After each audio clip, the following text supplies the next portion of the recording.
Shalom Bracha, que Akash vous protège, vous donne la santé, la joie, la prospérité, Keneratson. Aujourd'hui, nous allons parler une phrase que chaque jour on l'a dit. Ani ma'amin be'emuna shelma, chaque jour on répète, j'ai l'emuna en Mashiach, même s'il n'est pas venu, je l'attends. C'est quelque chose qu'on dit chaque jour. Maintenant, la question qu'on se pose, pourquoi Mashiach n'est pas encore venu?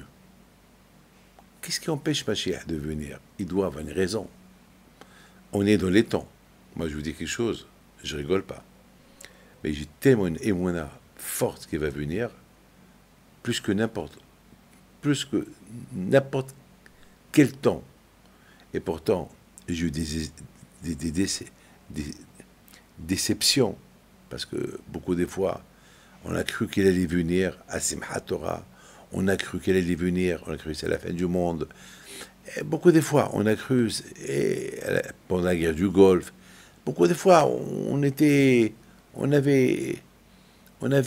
un sentiment, ça y est, la Géoula, elle va venir. Et malheureusement, il n'est pas venu. Bon, mais on a les Mouna. Be'ezat Hashem. Vous savez, c'est l'une des questions qu'on pose à la personne. Après 120 ans, on pose à la personne, comment tu t'appelles, des noms. Parce que beaucoup de fois, après 120 ans, on oublie tout. On oublie l'île. On oublie tout. On prend rien du tout avec nous. Pas de carte d'identité, pas d'argent, pas de chéquier, pas de carte bancaire. Personne qui t'accompagne. Tu es seul. La personne est seule dans une tombe. C'est la peur. On va te poser, comment tu t'appelles? Même le nom, tellement que tu vas avoir peur, tu oublies ton nom. Donc, il faut un pasouk. Il n'y a que la Torah qu'on n'oublie pas. La Torah qu'on a fait dans ce monde-là, on ne l'oublie pas. Donc, un pasouk. Alors, si vous ne connaissez pas, il faut demander à vos rabbins le pasouk que chacun, selon son nom, il a un pasouk. Donc, et la première question après la question qu'on pose aux hommes et aux femmes, est-ce que tu as attendu Mashiach? Et voilà. Ben, tout le monde va dire oui, mais c'est pas vrai. C'est pas vrai.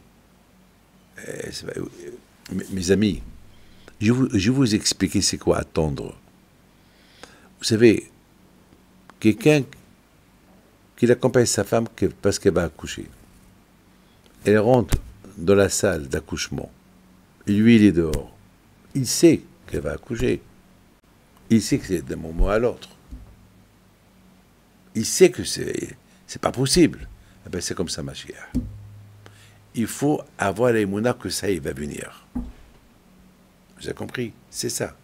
C'est pour ça qu'on appelle ça Hevle Mashiach. Les contractions de Mashiach. Parce qu'une femme, comme il explique Gaon Vina, une femme qui est enceinte et qu'elle a des fortes contractions, on la prend à l'hôpital. Et on sait qu'elle va accoucher. Donc, on sait qu'il y a un bébé qui va sortir. Une fille ou un garçon. On sait qu'il va avoir quelque chose. C'est pas lorsqu'elle est à la salle d'accouchement, on va douter ce qu'elle va accoucher ou pas. Ça y est, elle est dans les temps. Ça y est, mes amis, on est dans les temps de Mashiach.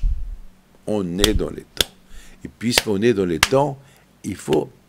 Vous savez, je vous raconte quelque chose. J'étais à Los Angeles pour prendre l'avion. Los Angeles, Tel Aviv. On voit l'avion. On voit à travers la vitrine. Mais on attend pour rentrer. Et on ne nous a pas laissé rentrer. 1 heure, presque 1h30, 2 heures d'attente. Mais on était consolés parce qu'on voyait l'avion. L'avion, il est là. Alors ça nous console. Le problème est s'il n'y a pas d'avion. Alors là, c'est pas imminent.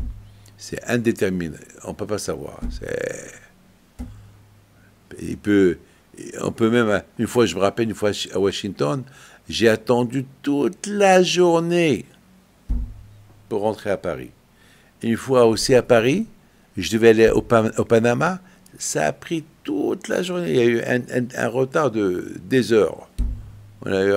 Et là aussi, lorsque je suis parti de Paris-Mexico, il y a 1 mois, il y avait une attente de presque 8 heures. 8 heures d'attente. Alors là, il n'y avait même pas d'avion. Il y avait... Mes amis, attendre Mashiach, c'est l'aïmouna, c'est imminent, il va venir. Et c'est ça, mes amis, qui empêche la venue de Mashiach. Parce que vraiment, on l'attend pas, on l'appelle pas, on s'intéresse pas. Chaque fois qu'il y a un problème, on dit c'est le problème de Mashiach, et après, une fois que le problème il passe, on abandonne l'idée de Mashiach, et après on dit Mashiach, c'est fini. Mes amis, c'est la raison. Pourquoi on attend encore Mashiach? On attend encore Mashiach. Et pourquoi Mashiach n'est pas venu? C'est parce que pour qu'il vienne, c'est à nous de l'appeler. C'est à nous de tout faire pour qu'il vienne. C'est à nous de le détacher. C'est à nous de vouloir qu'il vienne. We want, on veut. Mon père Alav Shalom, il avait une émouna en Mashiach. Vous ne pouvez pas imaginer.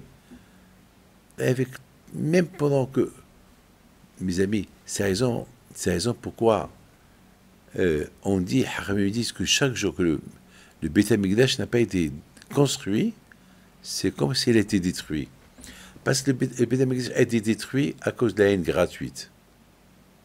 Alors ça veut dire que le Beit HaMikdash va être construit s'il y a l'amour gratuit. Alors puisqu'il n'y a pas, le Beit HaMikdash n'a pas été encore construit, c'est que il y a un problème. C'est que il n'y a pas d'amour gratuit. Le problème, c'est nous. C'est nous. Et mon père Alav Shalom, tout le temps. Vous savez, une chose que je voudrais vous dire. Lorsque quelqu'un joue au loto, dans sa tête, il est gagnant.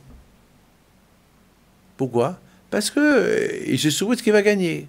Et jusqu'à que ça joue, il a perdu, et il joue encore. Et tout le temps. Il est dans sa tête. Parce que le jour qu'il va se désespérer, il ne va plus jouer. Mes amis, c'est comme ça avec Mashiach. Ça veut dire que même qu'il n'y vient pas, on continue, la Emouna, je vais gagner, il va venir. Le bon Dieu protège. Amen. Mashiach.